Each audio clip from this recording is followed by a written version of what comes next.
Noong ika-6 ng Pebrero taong 1964, pumanaw sa General Emilio Aguinaldo, ang unang Pangulo ng unang Republika ng Pilipinas sa edad na 75.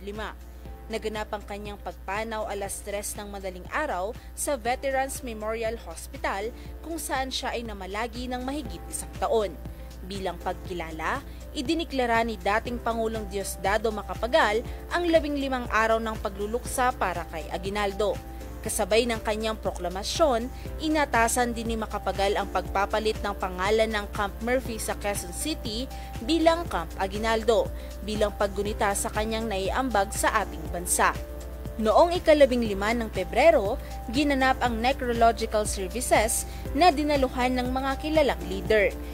Inilibing si Aguinaldo noong ika-16 ng Pebrero sa kanyang bahay sa Kawit, Cavite na kanya ring donasyon sa gobyerno noong taong 1963 habang nasa ospital pa siya.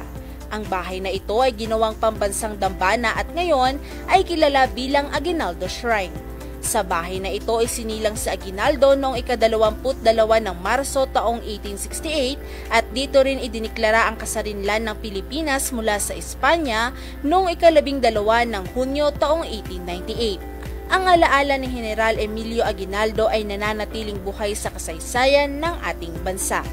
Marami pang kwento ng nakaraan na humubog sa kasalukuyan ang ating babalikan dito sa ANKN. Araw ngayon, kwento noon. Ayun. Ang pagkamatay ng unang presidente ng Republika ng Pilipinas. At saka trivia, Miss. Kasi dati, sinaselebrate natin ang Independence Day ng June 4th. Yes. Dahil nahango ito sa Independence Day ng Americans. Pero nung nanalo tayo against Spaniard or nakalaya tayo ng sa Spaniards, idineclare ni Emilio Aguinaldo, tama, amazed na amazed siya. Idineclare ni Emilio Aguinaldo ang June